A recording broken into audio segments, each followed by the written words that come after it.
Hey guys, God bless. Welcome back to my channel. I am Charlene, and today we are going to talk about marriage. In particular, we're going to talk about communication, or as some of you had voted on, the lack of communication in your marriage. This is something I want to talk about right off the bat because a lot of individuals would say that this is their number one issue. And it was our issue, me and my husband's issue. But I want to talk about from what I only know, which is from my perspective, and hopefully and prayerfully this will actually help someone. There is a huge difference between someone not communicating and someone not being understood. A lot of individuals don't have a problem expressing how they feel, what they want, what they desire, what they crave. But how is it being presented to the opposite person? Is it in an understanding manner? Like, is it a way where they can communicate back in response to you? And this is something that we learned in therapy, that there's what you say and what the person heard. And that makes all the difference. And this is standard guidelines that is not just for us as Christians, but for people in general. Like, communication is key, but communicating effectively to a point of understanding is a whole nother key. And you need both. And I just can't help but, like I said, I'm reading through some couple books of the Old Testament, and the thing from God was, you forgot me. You didn't listen. I sent others. You didn't listen to them. And let's be real. The children of God, Israel, they knew God. They knew what he expected. They knew his laws, but they had stepped away. And it's the same thing in communication. Like, naturally, normally, on average, us as individuals, we know what will make us uncomfortable. We know what will make us upset. We know what we wouldn't like. But when it comes to the other person, we can't use the excuse, oh, I didn't know that would offend you, or I didn't know that was going to upset you, because there are some general guidelines to respect, to honor, to love from one another as husband and wife that needs to be aware. And just in case you get to one of those moments like when God had to say, hey, don't forget this, then listen and pay attention to your partner. Like I said, I took a poll, right?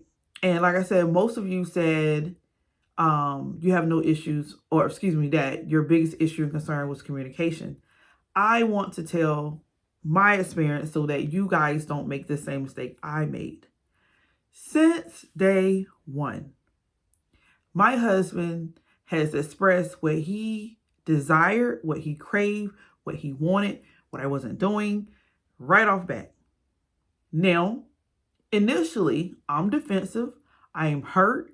I feel less than, because I'm thinking, hey, we're not even getting to know each other. How do you know that I'm not that, or I'm not doing, like, how could you say these things? But what he was doing was trying to avoid a really rocky, muddy, dirty road that we still ended up on, because communication was there, but it was not effective. It was not understood. Those issues were articulating. Like, the list just goes on and on and on. But again, I really want you guys to be helped by this, so please pay attention to what I'm saying. His thing from the beginning was he always ended up dating married women who were dominant, women who were powerful, women who were expressive, women who always talked and hardly ever listened, and women who were demeaning, whether on purpose or not. And an example of that would be, you don't know how to change a tire? What man don't know how to change a tire? There's plenty of men that don't know how to change a tire. Men who were never taught, men who were never in training, men who are completely unaware and has never been in this situation. Do you see how a plain statement that you can say, well, I didn't mean any harm by it, but y'all know how I feel about that statement. If you know you need to say, I don't mean to harm, then you are being harmful. That's my truth. But anyway, Pay attention to how you say and what you say to your significant other and how you express yourself. Now, on his end, God had to deal with him too, because his initial statements were not kind either. God always give me a woman with a bunch of talk that don't know how to close her mouth. Da-da-da-da-da. That's one way to say it. Or another way would be, I seem to always come across women who are not quiet and submissive. Same thing, expressed differently. And the issue always falls on the fact that the person truly does not take a moment to understand how you say something matters. I can say, my husband don't help me with nothing. He don't help me with the kids. He don't help me with the dishes. He don't ever clean up after himself. I can go on and on and on. And it always points towards nagging. When in reality, you do have some really strong, accurate, most likely concerns that can be drifted towards this way of, here are my issues. And issues can easily look like nagging depending on who you're talking to, how you're talking to them. And I must admit, as someone who is in a situation, predicament where my husband and I both have a really horrible time articulating each other, even if you mean your best, it can still go wrong. But this is why you pray and you talk to God about it. Be kind always, no matter how you're expressing yourself. And then there's the cool off rule, right? Don't just hurry up and right after the offense come and say, da-da-da-da. Take a moment or a day to cool off, write out your thoughts and feelings, pray about it, and then come say, the other day with da-da-da-da, I felt like this. And that has helped us as well. But like I said, one of my biggest issues was labeling all the concerns as whining, complaining, nagging, and vice versa. Like it was a two-way street. Like everybody looked at the opposite person's concerns as nagging and whining and, being difficult. And that wasn't the case. Plainly state your concerns. And I know a lot of people have said, and I've seen that they did plainly express themselves. And then you get the same results, which is another even more difficult subject matter of how can someone stay married like this? But the biggest statement that I can use right now that will help you, that I've been reading in my Bible about Israel and how they were carrying themselves and how they was worshiping other gods, and God literally viewed and labeled them as adulterous because they were cheating on God. They were happy, pleased, and satisfying themselves with other gods and idols. And in the same manner in your marriage, here are your options. You can do what God did, which is you realize what's going on. It hurts. It broke your heart, hurt your feelings, made you feel some type of way. But then you can come to them and address it and say, hey, this hurt when you did that. Or this made me feel like this when you did that. And I am willing to still love you and to give mercy and grace if you are willing to help with me or help in these areas with me, like whether it be counseling or the preacher or pastor, or a mutual friend, which you got to be careful with that too.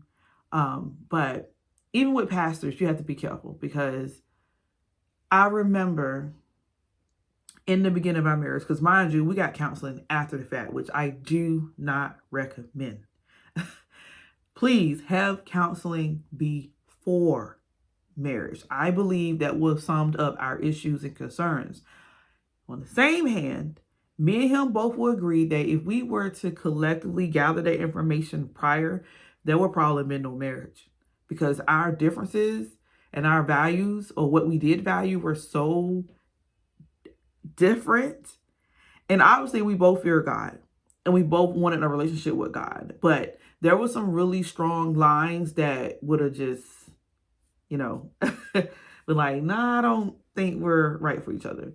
Like, one of the biggest ones was kids. He did not want any more kids. And I was just like, maybe. I couldn't really see it at the time, but I was just like, maybe. And then I start, I don't know. Maybe, we're married. We have kids from outside marriages, but it seemed to be a perfect thing for us to have children within our marriage, right?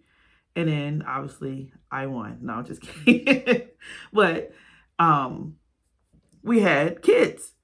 And obviously now he doesn't hate his kids or don't want them. But through that situation, you kind of realize what I may want may not be what was best, or God's plan may be completely opposite or different from me. And I just need to trust him. And look at us. But please, I know this video was all over the place because I'm so eager and so passionate about going forth and talking about marriage and things of this nature. But I really want you to hold on to what I said. I almost ruined this marriage because I didn't hear. That was on me. Like, the expression was there, whether it was poor or not. And sometimes you got to weave through, right? Like the expression, don't throw the baby out with the bathwater. Weave through the ilk and the funk and all the other stuff and get to the root of what they're trying to say. And this is what I need you women to understand, that men will never, ever, ever express themselves how we do. Men are more logic. We're more emotional. And if there's any deviation from that, for the most part, that doesn't mean you have a special case. Because a lot of people will brag about that. Like, my husband is so timid and soft and da-da-da-da-da.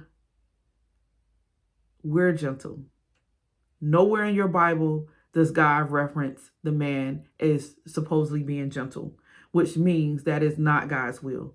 That's not to say that you don't have a good husband or he's not good for you, but God generally works through us to create or reconstruct, because we already created, but to reconstruct, what sin has kind of taken away or dimmed.